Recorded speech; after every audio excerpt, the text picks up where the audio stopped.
Chapter 9: Why the Man Walks Away Lighter. In July 2025, when Astronomers Press Office confirmed that the man on the Jumbotron was Andy Byron, they added one specific clarification. Andy Byron has not put out any statement, and reports saying otherwise are all incorrect.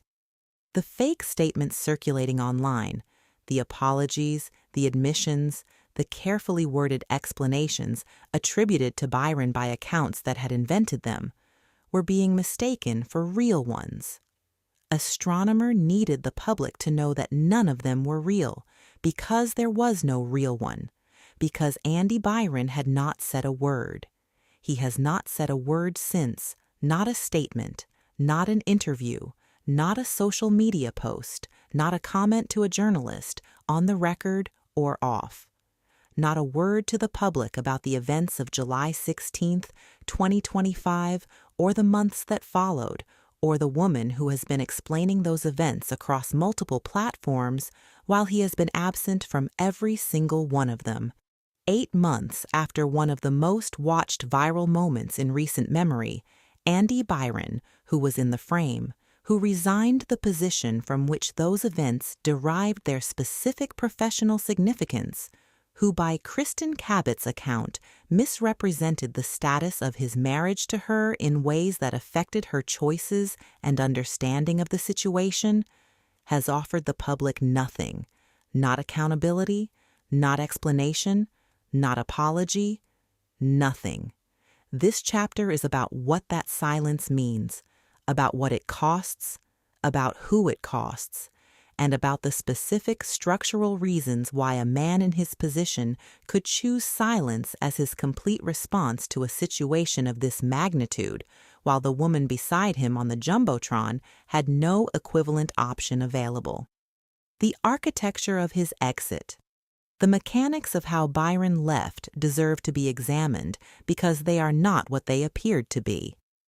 On July 18, 2025, 2 days after the concert, Astronomer announced that Byron had been placed on leave and that the board had initiated a formal investigation.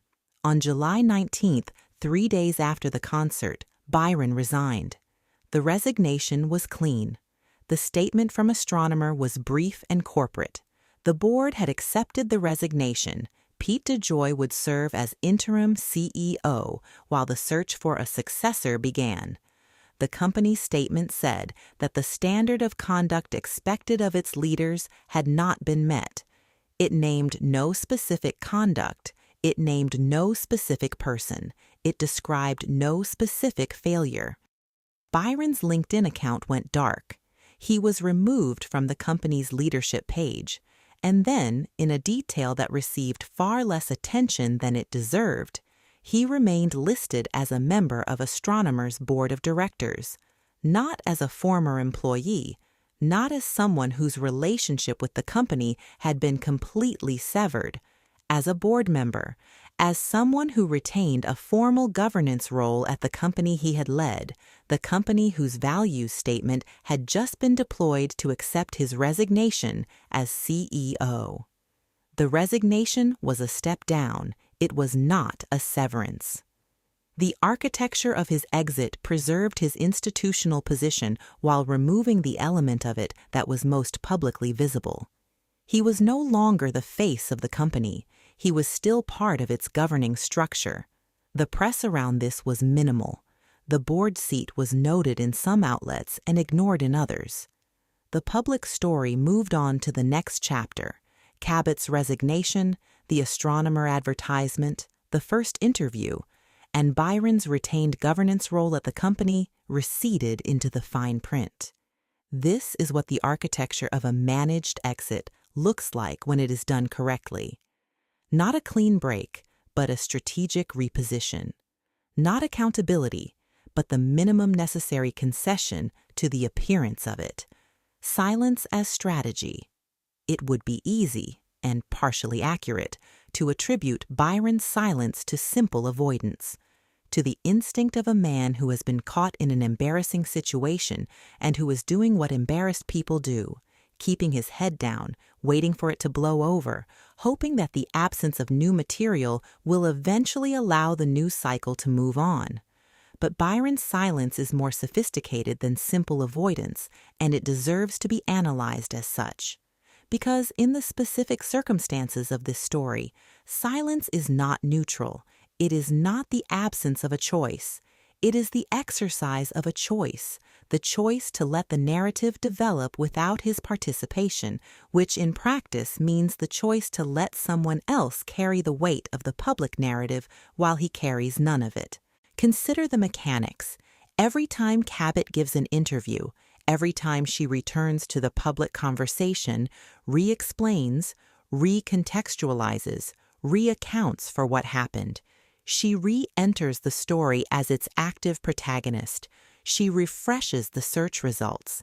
She gives journalists new quotes, new angles, new material to work with. She ensures that her name remains attached to this story in the most visible possible way, because she has no alternative. She has to explain, and explaining requires visibility, and visibility keeps the association active. Byron requires none of this. His silence has no search results to refresh. His absence from the conversation means there is nothing new to write about him, which means the coverage that does exist gradually becomes historical rather than current. His name is attached to the story, but it is attached to a specific moment, the Jumbotron, the duck, the resignation, rather than to an ongoing process of public engagement. The story that circulates about him is fixed. The story that circulates about Cabot keeps moving because she keeps generating it. Cabot identified this directly and precisely. "I think he has the luxury of staying silent," she told Oprah, "and he can go back to work when he's ready. I don't. I have to explain and justify." This observation is one of the most accurate things said in either interview. It describes, without naming the mechanism, the specific way that silence functions as a form of strategic advantage in a situation where the alternative, speaking, carries costs that silence does not. What the hiring press release said: in 2024, when astronomer announced Kristen Cabot's appointment as Chief People Officer, Andy Byron issued a public statement. It was a standard hiring announcement, the kind of thing that CEOs produce routinely when a senior appointment is made. But the words he chose are worth reading carefully in hindsight, because they constitute the only public statement Andy Byron has made in connection with Kristen Cabot, and they are therefore, inadvertently, the only public document of his relationship with her. At Astronomer, our people are the most valuable asset in helping our customers do more to gain a competitive advantage with their data, Byron said. Kristen's exceptional leadership and deep expertise in talent management, employee engagement, and scaling people strategies will be critical as we continue our rapid trajectory. She is a proven leader at multiple growth stage companies, and her passion for fostering diverse, collaborative workplaces makes her a perfect fit for Astronomer. This is the complete extent of Andy Byron's public record on Kristen Cabot. A hiring statement praising her professional qualifications issued in 2024, before the Coldplay concert, before the investigation, before her resignation. After all of that, after the Jumbotron, the viral clip, the resignation, the death threats, the New York Times piece, the Oprah interview, the speaking circuit, Byron has offered nothing further. The woman he praised as a perfect fit for Astronomer in a press release, the woman who gave 2 major media interviews to account for what happened between them, the woman who told Oprah that what had been represented to her by him had not been true. That woman has received, in 8 months of public aftermath, no public word from Andy Byron at all. Not a clarification, not a correction, not an acknowledgement, not an apology. The hiring press release is, in its silence about everything that followed, one of the most damning documents in this story. The specific weight of what he left behind. Byron's silence is not merely an absence of comment, it is an active distribution of weight. Every aspect of the public narrative that he did not carry was added, by default, to the load that Cabot carried, and Cabot, who had the disadvantage of visibility, who was, from the moment the Jumbotron found her, the more memorable figure in the frame, had no structural option to refuse that load.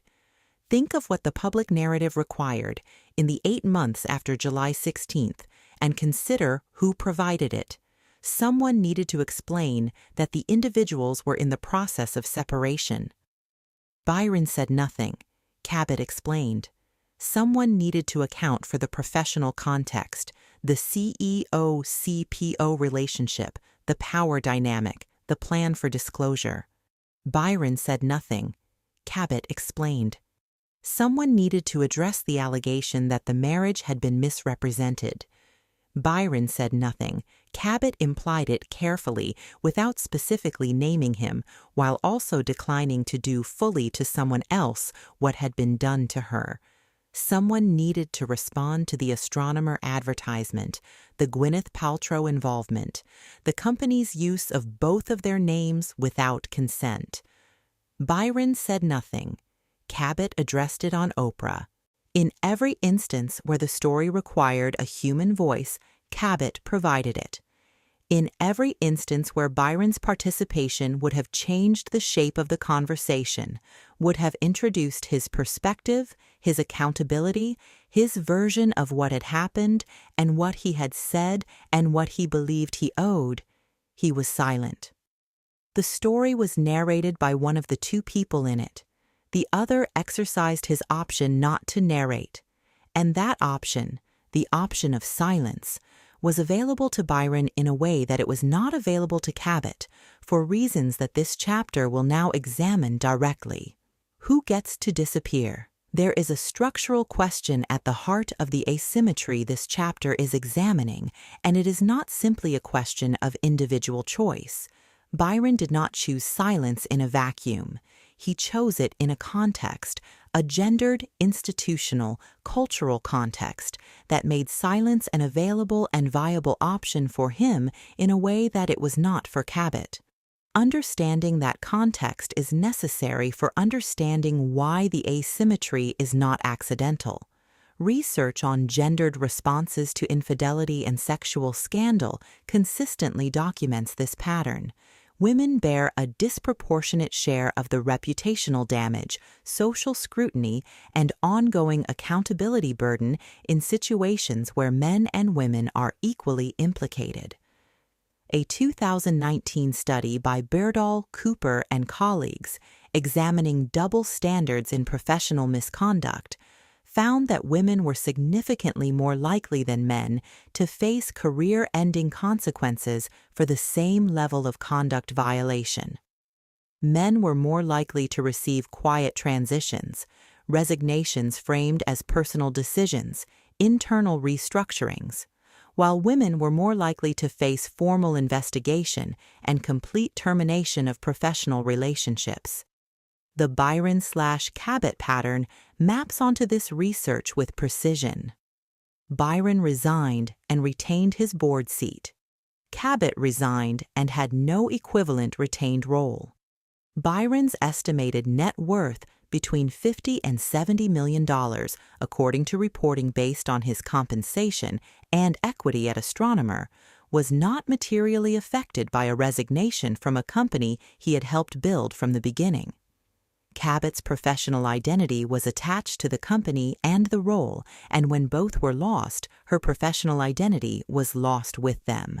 She became unemployable by her own account. He received job offers. But the financial asymmetry, though real and important, is only part of the picture. The deeper asymmetry is narrative.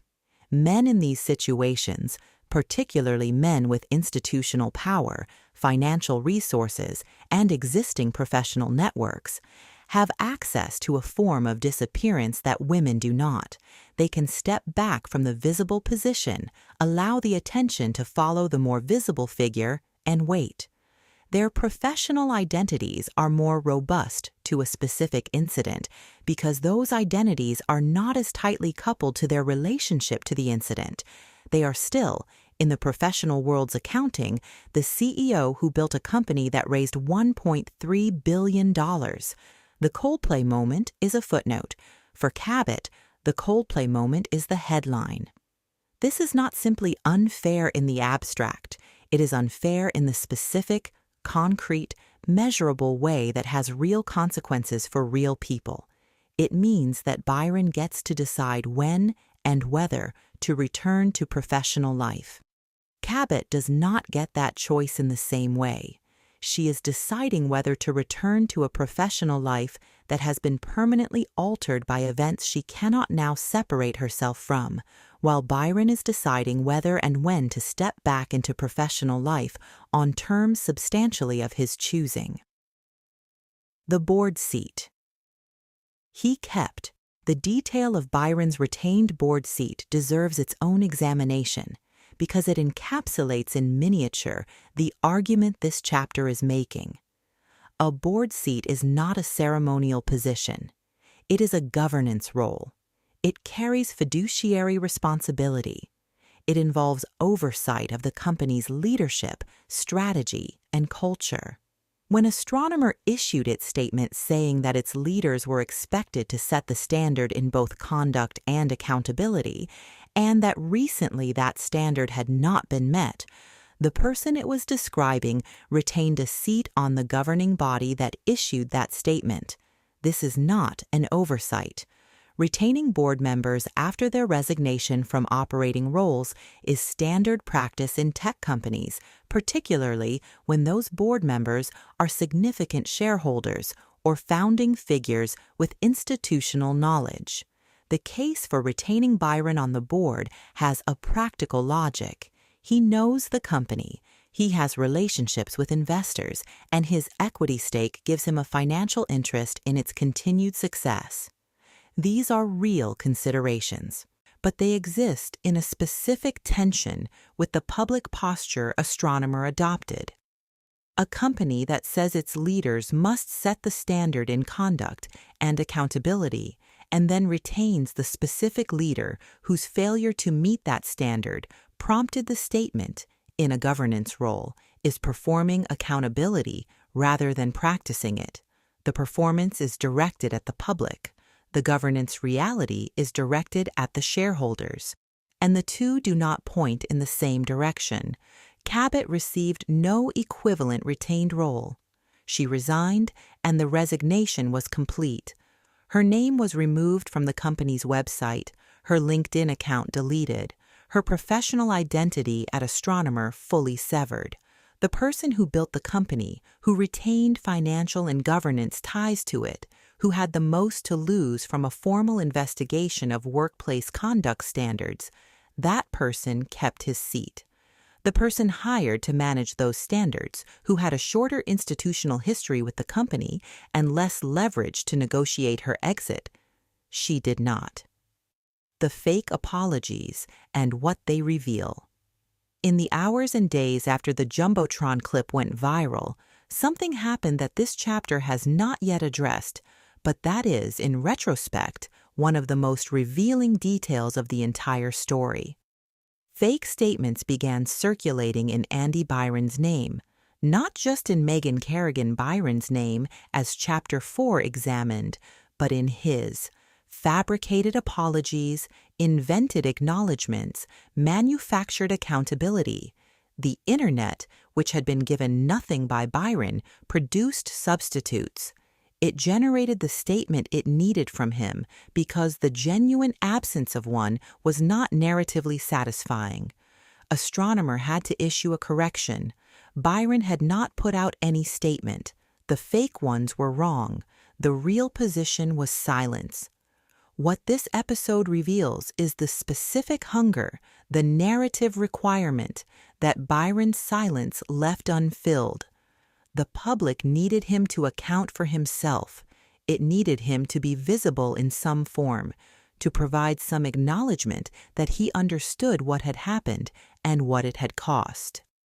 When he did not, the Internet manufactured the acknowledgement it needed. This is exactly what Chapter 4 documented happening in Megan Kerrigan Byron's case. The public's need for a voice from the silent figure produced fabricated voices, because silence in these situations is not acceptable to the audience, even when it is the practical choice of the person maintaining it. The difference, and it is a significant one, is that the fabricated statements in Byron's name were quickly corrected and forgotten. The fabricated statements in his wife's name spread further and lasted longer. The Internet's appetite for the woman's voice was greater than its appetite for the man's. This asymmetry in how urgently each of their silences needed to be filled is itself a data point in the gendered argument this chapter is making. The woman's absence from the public narrative was experienced as a more urgent gap than the man's. Her silence required more active filling. Gendered accountability. The research. The pattern this chapter has been tracing through the specific facts of this story is not unique to this story. It is documented across contexts and cultures with a consistency that places it beyond individual explanation. Research on double standards in how men and women are held publicly accountable for equivalent conduct finds the asymmetry operating at every level. In politics, research by Fridkin and Kenny found that female politicians receive harsher coverage and more severe electoral consequences for scandal than male politicians in equivalent situations. In professional settings, the research by Berdahl and colleagues documents women's greater exposure to career-ending consequences. In relationships, the research on infidelity response that Chapter 7 examined establishes that women's infidelity is judged more harshly and remembered more persistently than men's. At the intersection of all three, a professional setting, a relationship, and a public accountability process, the asymmetry is not additive. It is multiplicative. Each context in which women face harsher standards compounds with the others, producing an outcome that is qualitatively different from the sum of the individual biases. Cabot was not simply caught in a viral moment. She was caught in a viral moment that was professional, relational, and public simultaneously. Each of those dimensions added weight to the accountability burden she carried. None of them transferred equivalent weight to Byron. This is what gendered accountability looks like in practice. It is not a policy. It is not a rule. It is not something that any individual actor consciously decided. It is the emergent result of a set of cultural standards, media practices, institutional norms, and individual choices that have been shaped by the same gender dynamics that this book has been examining throughout. No single person chose to make Cabot the primary carrier of the public narrative. But the cumulative choices of the media, the public, the company, and Andy Byron himself, each exercising their own individual options, produced exactly that result. What accountability actually required. This chapter has spent considerable effort examining the asymmetry and its mechanisms. It is important to be clear about what it is not arguing. It is not arguing that Byron should have been subjected to the same form of public harassment, death threats, and mob response that Cabot experienced. It is not arguing that his board seat should necessarily have been taken, though the contradiction between astronomers' public accountability posture and its governance practice is real and worth naming. It is not arguing that his silence, while convenient for him, constitutes an independent moral failure on the same scale as the choices that preceded the concert. What it is arguing is this: In a story where two people made choices that affected other people who had no say in those choices, the distribution of public accountability has been radically uneven. One person has provided multiple interviews, built a speaking circuit, appeared on Oprah, and is working on changing narratives. The other person has said nothing, retained his financial position, retained his governance role, and is, according to Cabot's own account, receiving job offers. That imbalance is not justice. It is not accountability. It is the specific outcome produced when one person has access to silence as a viable strategy and the other does not. And the person who does not have access to silence, the person who must explain and justify, is not, in this case, the person who bears the greater responsibility for what happened. By Cabot's own account, the person who bears the greater responsibility for the deception that shaped the situation is the one who has said nothing. True accountability in this story would have looked like Byron accounting for himself, not for the camera, not on a platform, not as a media strategy, simply providing to the relevant parties, his wife, Cabot, the people at Astronomer whose professional environment was shaped by his leadership, an honest account of what he did and what it cost and what he understands about that cost. Whether that happened in private, this book cannot know. What this book can know is that it did not happen in public. And in a story where the private costs have been largely invisible, and where the public narrative has been almost entirely shaped by the one person who chose to speak, the absence of Byron's voice is not a neutral fact. It is a weight, distributed unevenly, carried, as so many weights in these stories are, by the person who had no option to put it down. What remains Andy Byron was in the frame.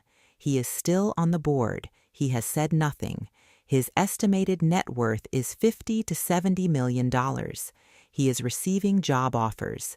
His name, when searched, returns results from July 2025. Historical, fixed, not refreshed by new testimony because there is no new testimony. In time, the search results will age further. Other stories will rank higher. The Jumbotron will become one entry in a professional history that includes the successful scaling of multiple enterprise software companies. It will not define him. Kristen Cabot was in the frame. She lost her career. She lost her professional identity. She was threatened, doxxed, harassed, and followed. She gave 2 major interviews. She is on a speaking circuit. She has become, permanently and apparently irreversibly, the woman from the Coldplay concert. The story has defined her in ways that she is now professionally organized around managing. Megan Kerrigan Byron was not in the frame. She found out on the internet. She deleted her account. She has said nothing. She lives in Maine. She is still a woman whose husband's face is attached, globally and permanently, to a moment of public exposure, and whose experience of that moment, and of everything that preceded it, has been given no platform, no interview, no speaking circuit, no narrative infrastructure of any kind. These 3 outcomes are not the natural result of 3 people responding differently to the same situation. They are the structured result of a set of forces, gendered, institutional, financial, cultural, that distributed advantage and disadvantage according to a logic that had nothing to do with who bore the greatest moral weight, and everything to do with who had the most structural options available. The man walks away lighter because the architecture allowed it. Not because the weight was lighter, but because the architecture was built, as it has always been built, to offer him that option. That is the truth this chapter has been building toward, and it is the truth that the rest of this book refuses to look away from.